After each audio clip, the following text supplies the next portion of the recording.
Welcome everybody. Today we'll see how to create a table and insert row to a table. Before starting creating a table, let us consider a table called students, which is having the structure as shown on the screen.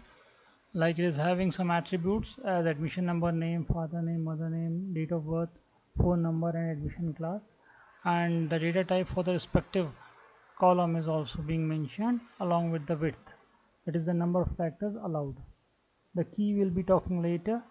Let us see how we can create these particular tables. Before implementing the commands practically, let us see how to write the commands for creating a table. So here on the screen we can see the create table command is there, which is the DDL command, data definition language command, that will help you in creating the table. So initially create table and then table name. After that, column names to be given along with its data type and width. Like here an example is given, create table students, simple brackets, then ADM numeric 5 comma name char 30 comma fname char 30 comma mname char 30 comma dob date comma phno numeric 10 comma ADM class character 3 bracket close semicolon. Let us now implement it practically. Here we are in the database named as my database that we had already created in the previous sessions, and now we are using this my database by using the use command, use and then my database, the name of the database, and the message is being given by the SQL, that is database changed. That is, now whatever we will create, the table will be stored in the database called my database. Now let us create the table. Create table, the name of the table is students for us, then a bracket open. You can write the whole command in a single line also, but to make it clear I am writing the same in different lines.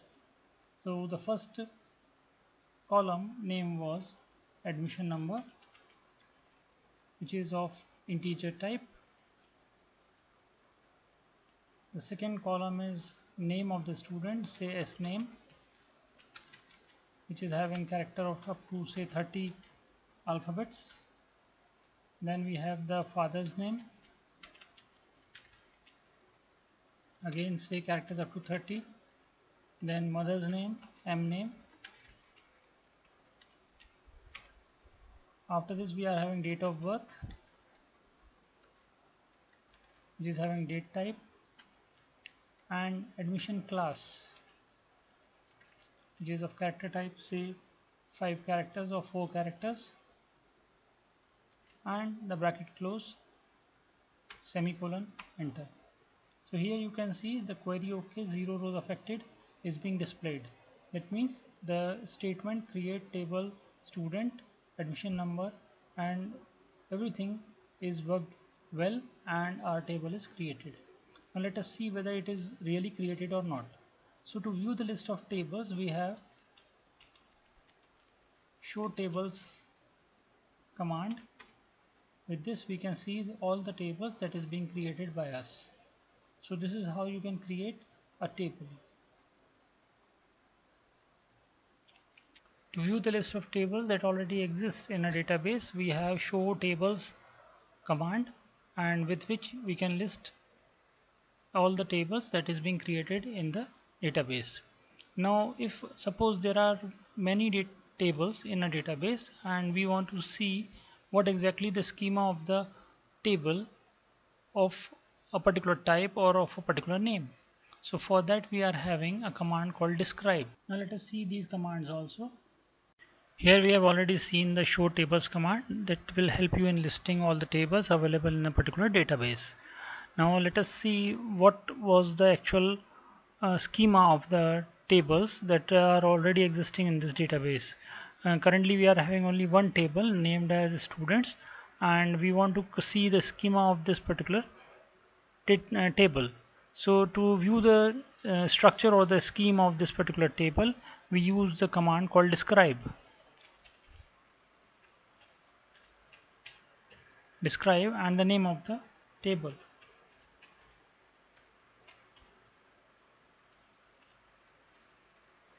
Here we can see the schema or the structure of the table.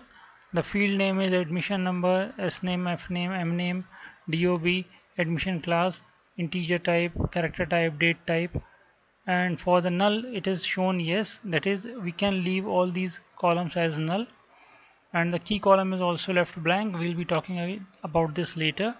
And the default value for all the columns is null only, and extra is for other features. So here we can see the table students is having 6 different columns, and with which we can store the data. The structure of the table is as per the requirement of the programmer or the database or the end user, and accordingly one can change the structure of the table and can have more or less number of columns.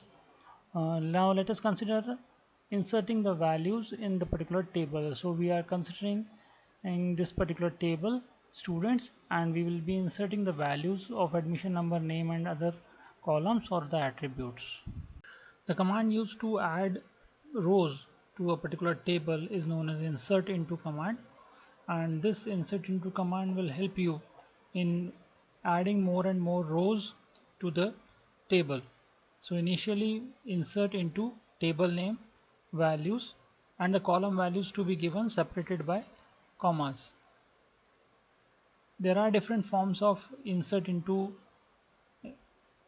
command, and as per the requirement we can use it. Now on the screen we can see the structure of the table, and we will be adding more records to this particular table. We'll be adding more rows to this particular table. So to store rows or to add rows to this particular table, we need the command called insert into. Insert into table name,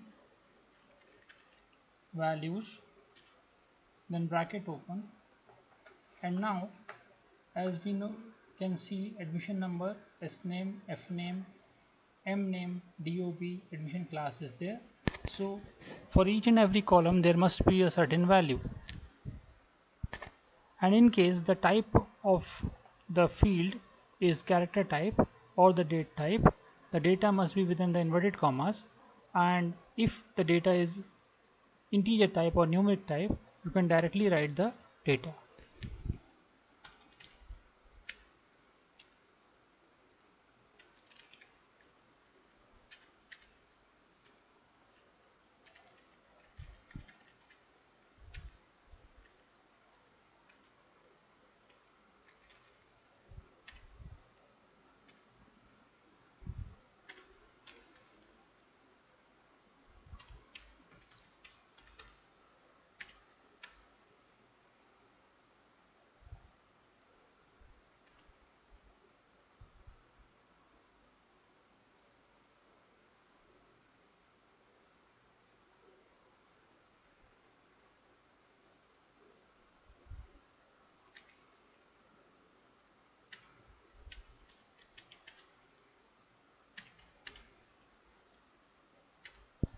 So here I have given the values for all the columns, and after closing the bracket I am putting a semicolon and pressing the enter.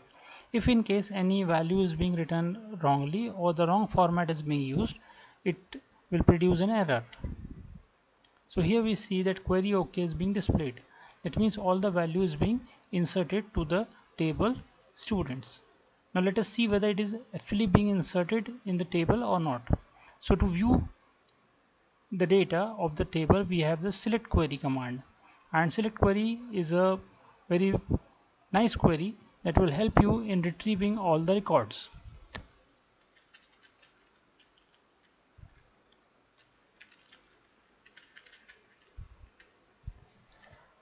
Select is the command, asterisk stands for all, from is again a keyword, and students is the name of the table.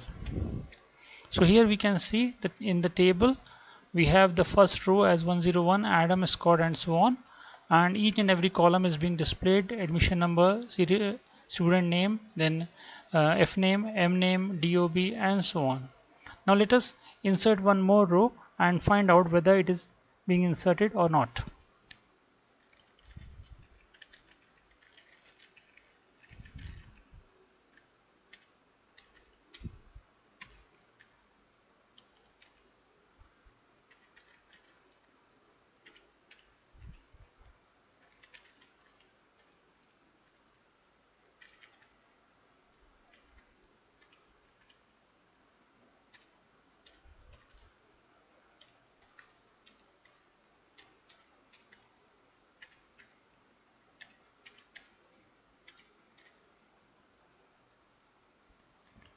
Here I have given another values and now I am pressing enter.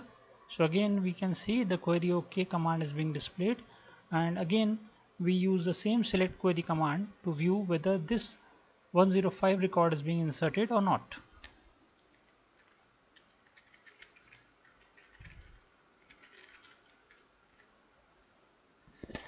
Here you can see both 101 and 105 is being inserted.